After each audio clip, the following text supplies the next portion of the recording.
τη Δέσποινα Ιγνάτοβλου και θα περάσω κατευθείαν στην παρουσίαση.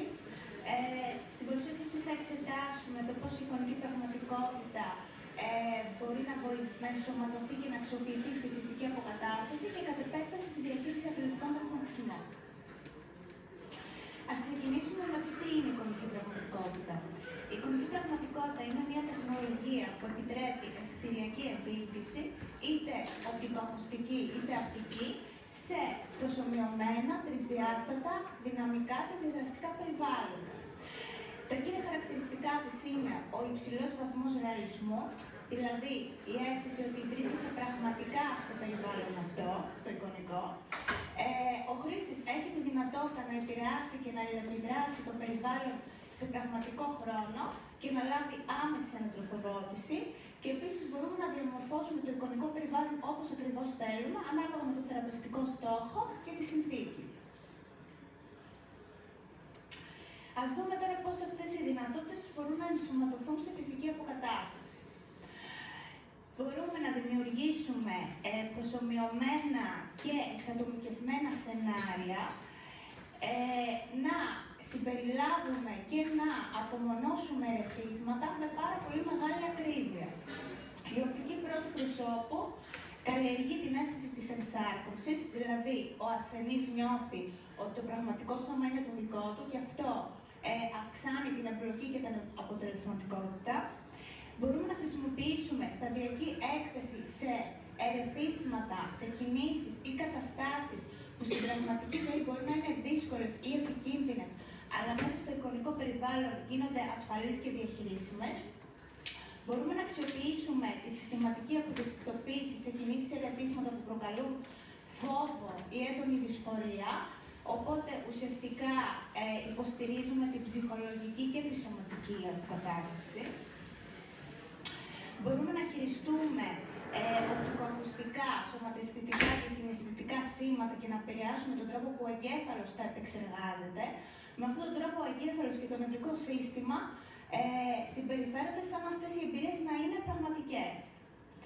Η τεχνολογία της νευροανάδρασης, δηλαδή η ανίχνευση φυσιολογικών σημάτων του σώματος και της συμπεριφοράς, μας επιτρέπει να προσαρμόζουμε την εμπειρία σε πραγματικό χρόνο, ανάλογα με τα επίπεδα του ασθενή, δηλαδή το περιβάλλον προσαρμόζεται αυτόματα, επειδή ανιχνεύει αυτά τα ερεθίσματα, και επίσης μπορούμε να παρακολουθούμε άμεσα την πρόοδο. Μπορούμε να μιμηθούμε τις εμπειρίες, τις επιδράσεις μιας πραγματικής εμπειρίας, με πάρα πολύ μεγάλη ακρίβεια, χωρίς τον κίνδυνο της πραγματικής εμπειρίας, δίνοντας πρόσβαση σε άτομα που δεν μπορούν να μετακινηθούν και επίσης μπορούμε να χρησιμοποιήσουμε οπτικοακουστικά ερεθίσματα που ουσιαστικά προάγουν τη χαλάρωση, την ηρεμία και την ευεξία. Είδαμε ποιες είναι οι δυνατότητες της εικονικής πραγματικότητας. Ποια είναι η αξία όμως όλο αυτό, τι κερδίζουμε με το να βάλουμε έναν ασθενή ή έναν αθλητή μέσα σε εικονικό κόσμο με εικονικά ερεθίσματα. Για να απαντήσουμε πρέπει να ξεκινήσουμε από την αρχή. Τι συμβαίνει σε επίπεδο εγκεφάλου κατά τη διάρκεια της αποκατάστασης. Κατά τη διάρκεια της αποκατάστασης πραγματοποιούνται κάποιες αλλαγές. Και ο εγκέφαλος είναι ο κεντρικός διαχειριστής των αλλαγών αυτών. Ενεργοποιεί διαδικασίες νευροπλαστικότητας, δηλαδή τις ικανότητες του εγκεφάλου να δημιουργεί, να ενισχύει και να αποδυναμώνει συνάψεις, καθώς και να ανακατανέμει λειτουργία σε διαφορετικές περιοχές. Έτσι, επαναπρογραμματίζονται τα νευρονικά κυκλώματα που ελέγχουν την κίνηση και την αντίληψη του σώματος. Όταν μιλάμε για νευροπλαστικότητα, πολλοί σκέφτονται ότι αφορά μόνο νευρολογικές παθήσεις όπως το εγκεφαλικό.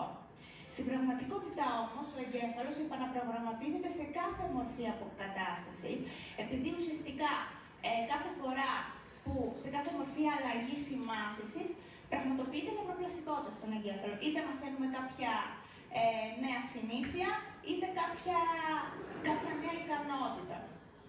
Στην απεικόνηση αυτή βλέπουμε ουσιαστικά την νευροπλαστικότητα σε διάφορα επίπεδα και συνθήκες.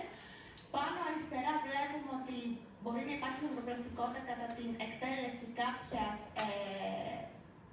λειτουργίας, κάποιου έργου.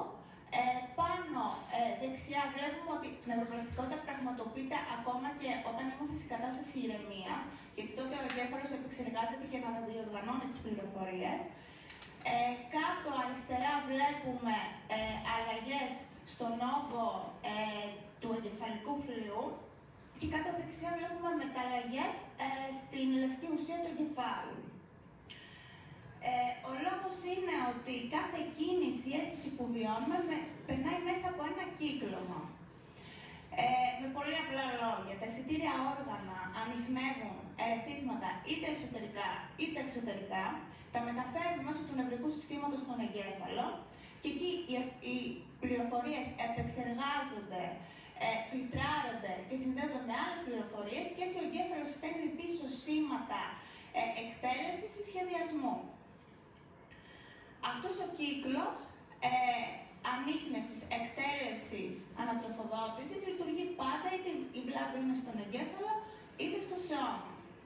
Η διαφορά είναι ότι στους μυοσκελετικούς τραυματισμούς το κύκλωμα μπορεί να είναι λειτουργικό, αλλά υπάρχει αλλίωση λόγω πόνου, μειωμένης λειτουργίας, δηλαδή μειωμένης χρήσης του προβληματικού μέρους ή ασφαλμένων κινητικών προτύπων. Ενώ στις νευρολογικές παθήσεις, το κύκλωμα μπορεί να έχει υποστεί βλάβη πραγματική βλάβη σε μέρη του και έτσι ουσιαστικά ο στόχος είναι η επαναδιοργάνωση του κυκλώματος ή η ενίσχυση εναλλακτικών. Και στις δύο περιπτώσεις ο στόχος είναι ο ίδιος, ο επαναπρογραμματισμός του κυκλώματος έτσι ώστε να μεταδίδονται και να εκτελούνται σωστά τα σήματα. Και η εικονική πραγματικότητα μας προσφέρει το εργαλείο να στοχεύσουμε και σε εγκέφαλική φυσιολογία, κάνοντας τη λειτουργία, το μηχανισμό της επαναπροσαρμογής του εγκεφάλου, δηλαδή της νευροπλαστικότητας, ταχύτερο και πιο αποτελεσματικό. Αυτό σημαίνει και τον εξής λόγο. Μέσω της εικονικής πραγματικότητας, ουσιαστικά μπορούμε να επηρεάσουμε την αντίληψη. Δηλαδή τον τρόπο που ο εγκέφαλος ενσωματώνει τις αισθητηριακές πληροφορίες με το κινητικό σχεδιασμό, μια διαδικασία που ονομάζεται αισθητικοκινητική ολοκλήρωση. Με την επανεκπαίδευση αυτού του μηχανισμού, διορθώνονται λαθασμένα πρότυπα κίνησης και βελτιώνεται η ακρίβεια και ο έλεγχος της κίνησης. Αυτό μπορεί να συμβεί και χωρίς φυσική εκτέλεση μέσω νοητικής απεικόνησης κίνησης, όπου ουσιαστικά αυτή η διαδικασία ενεργοποιεί τον κινητικό φλοιό και έτσι διατηρεί και αυξάνει την αντιπροσώπευση του προβληματικού μέρους, ακόμα και αν η χρήση του είναι περιορισμένη ή αδύνατη.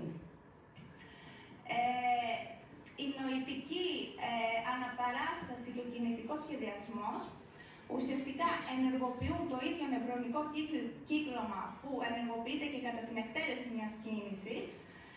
Αυτό το σύστημα ονομάζεται ραχιαίο μετοποβρεχματικό δίκτυο και περιλαμβάνει περιοχές όπως ο άνοβρεχματικός και ο ραχιαίος προκινητικός φλοιός και μπορούμε να το δούμε σε αυτό το σχήμα που φαίνεται εδώ πέρα. Στο α κομμάτι μας λέει ότι ουσιαστικά, όταν αποφασίζουμε να εκτελέσουμε μια κίνηση, ο εγκέφαλός μας δημιουργεί ένα πλάνο δράσης. Παράλληλα με το πλάνο δράσης, δημιουργεί και ένα αντίγραφο που στις νευροεπιστήμες το ονομάζουμε νοητική αναπαράσταση και ουσιαστικά αυτό βοηθάει τον εγκέφαλο να προβλέψει το αντίκτυπο της δράσης αυτής. Το ενδιαφέρον είναι ότι νοητικές αναπαραστάσεις μπορούν να δημιουργηθούν και χωρίς να εκτελέσουμε μια κίνηση στην πραγματικότητα. Οπότε ουσιαστικά το β σχήμα μας δείχνει το ραχιαίο μετοποβρεχματικό δίκτυο που ενεργοποιείται κατά την εκτέλεση μιας κίνησης και στο γ σχήμα βλέπουμε ότι οι ίδιες περιοχές, το ίδιο δίκτυο δηλαδή, ενεργοποιείται και κατά την νοητική απεικόνηση μιας κίνησης. Η νοητική αναπαράσταση δεν περιορίζεται μόνο στον κινητικό σχεδιασμό, αλλά ενισχύει και άλλες γνωστικές λειτουργίες, όπως είναι η μνήμη, η προσοχή και η λήψη αποφάσεων. Και το σημαντικό να αναφέρουμε εδώ πέρα είναι ότι η νοητική αναπαράσταση μπορεί να δημιουργηθεί και ύστερα από ένα παραπλανητικό ερέθισμα, όπως για παράδειγμα οπτική διοδεκτική αναντιστοιχία, όταν δηλαδή αυτό που συμβαίνει είναι πολύ διαφορετικό από αυτό που βλέπουμε, για παράδειγμα, μέσα στην εικονική πραγματικότητα. Επίσης, μπορούμε να επηρεάσουμε τις πεποιθήσεις του ασθενή σχετικά με τις ικανότητές του και έτσι να μειώσουμε το φόβο και να αυξήσουμε την αυτοπεποίθηση. Και επίσης μπορούμε να κάνουμε πρακτική άσκηση και χωρίς να είναι εφικτή η εκτέλεση της κίνησης μετά από έναν έντονο τραυματισμό ή μετά από χειρουργείο, διότι μπορούμε να συνδυάσουμε νοητική προπόνηση με μερική πρακτική άσκηση. Επίσης, η οπτικοχωρική μνήμη, δηλαδή το GPS του εγκεφάλου, δηλαδή η ικανότητα που έχουμε να αντιλαμβανόμαστε που βρίσκεται το σώμα μας σε σχέση με το περιβάλλον μας και να εκτελούμε πιο σωστά τις κινήσεις, ουσιαστικά βασίζεται στην όραση. Οπότε, η έκθεσή μας σε ένα τρισδιάστατο μεγάλης κλίμακας περιβάλλον είναι αρκετό για την κωδικοποίησή της. Δεν είναι δηλαδή απαραίτητη η σωματική εμβύτηση και οι σωματικές ενδείξεις μιας πραγματικής εμπειρίας για να δημιουργηθούν σύνθετες χωρικές αναπαραστάσεις. Οπότε, ουσιαστικά, αν εκθέσουμε ένα άτομο σε ένα τέτοιο περιβάλλον, μπορεί να εξασκήσει αυτές τις ικανότητες και αυτές οι ικανότητες μεταφέρονται αυτόματα στην καθημερινή του ζωή. Εδώ πέρα ουσιαστικά εξηγώ ό,τι είπα απλά σε μια πιο συριακή μορφή, πώς η μία λειτουργία συνδέεται με την άλλη και οδηγεί στο αποτέλεσμα. Αν έχουμε χρόνο θα το εξηγήσω. Και ουσιαστικά για να συνοψίσουμε, αυτά που μπορούν να εξασκηθούν μέσω της εικονικής πραγματικότητας είναι σε γνωστικό επίπεδο βελτίωση μνήμης, προσοχής, αντίληψης, χώρου και λήψης αποφάσεων. Σε στιβικοκοινωτικό επίπεδο, καλύτερο συντονισμό κίνησης και αίσθησης, ακριβέστερος έλεγχος κινήσεων. Σε ψυχολογικό επίπεδο, ενίσχυση αυτοπεποίθησης, μείωση φόβου κίνησης και αύξηση κινήτρου. Και όλα αυτά μεταφέρονται αυτόματα στην καθημερινότητα. Βάσει ερευνών έχουν εντοπιστεί και παρατηρηθεί τα εξής γνωστικά και σωματικά ωφέλη. Σε γνωστικό επίπεδο μπορείς να αποκτήσεις και να εξασκήσεις νέες δεξιότητες, μπορείς να χαλαρώσεις το νευρικό σου σύστημα, μπορούν να αντιμετωπιστούν νευροψυχολογικές και άλλες παθήσεις και να αυξήσεις την επίδοσή σου. Σε σωματικό επίπεδο μπορείς να ανακτήσεις χαμένες κινητικές δεξιότητες και αισθήσεις. Έχει παρατηρηθεί και μέχρι αποκατάσταση παραλύσεων, απόκτηση νέων ικανοτήτων και επίσης μπορεί να μειώσει αισθητά τον πόνο με μακροπρόθεσμα αποτελέσματα. Επίσης βοηθάει και στην έγκαιρη ανίχνευση διάφορων παθήσεων. Στην απεικόνηση αυτή βλέπουμε, στο πρώτο σχήμα πάνω βλέπουμε περιοχές του εγκεφάλου που ενεργοποιούνται κατά την εκτέλεση μιας κίνησης.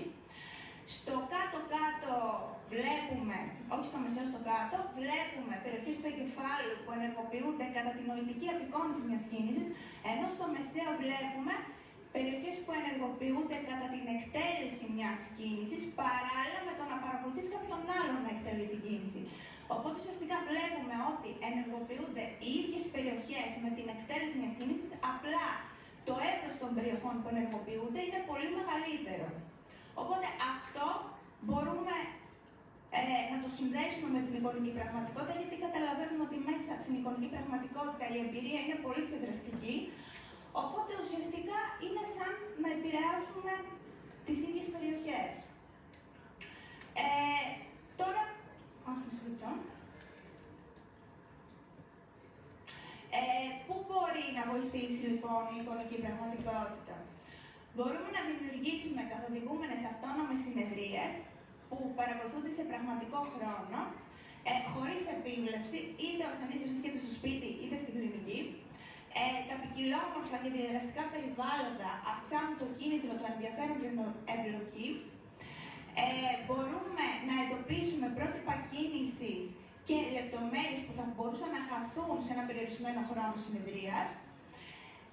Μπορούμε να έχουμε ακριβής αξιολόγηση, καθώς μπορούμε να παρακολουθήσουμε εύρος κίνησης, χρόνους αντιδράσεων και αντοχής. Όπως είπαμε και πριν, μπορούμε να εξατομικεύσουμε τη συνεδρία σε πραγματικό χρόνο, δηλαδή να δημιουργούμε προοδευτικές προκλήσεις, σταδιακή έκθεση σε ερεθίσματα, οπότε ουσιαστικά και να παρακολουθούμε άμεσα την πρόοδο. Επίσης, μπορεί να βοηθήσει τους ασθενείς να μαθαίνουν πιο εύκολα και σωστά τις ασκήσεις και να λαμβάνουν άμεσα ανατροφοδότηση μέσω της εικονικής πνευματικότητας.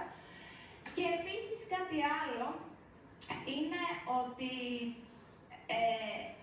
έχω διαβάσει ότι πάρα πολλοί σε έρευνες και σε ντοκιμαντέρ, ότι πάρα πολλοί αθλητές χρησιμοποιούν τη νοητική απεικόνηση, τη νοερή απεικόνηση ή αλλιώς τεχνικές οραματισμού, οι οποίες αυξάνουν την αθλητική απόδοση. Η εικονική πραγματικότητα ουσιαστικά βασίζεται στις ίδιες νευροανατομικές αρχές, απλά η εμπειρία και το αποτέλεσμα είναι πολύ πιο δραστικό. Επίσης μπορούν να αντιμετωπιστούν παθήσεις ή προβλήματα τα οποία είναι πιο δύσκολο να αντιμετωπιστούν με παραδοσιακά εργαλεία, όπως είναι ο χρόνιος πόνος, η κινησιοφοβία, διαταραχές ισορροπίας, έλλειψη ιδιοδεικτικής αίσθησης, αθλητικό άγχος και ψυχολογικά εμπόδια. Και για να κλείσουμε, ουσιαστικά η εικονική πραγματικότητα μας βοηθάει να ενώσουμε και να συντονίσουμε το γνωστικό, σωματικό και ψυχολογικό κομμάτι της αποκατάστασης και γι' αυτό την κάνει τόσο αποτελεσματική. Εδώ πέρα είναι η βιβλιογραφία που έχει χρησιμοποιηθεί για αυτή την παρουσίαση και ευχαριστώ που με ακούσατε.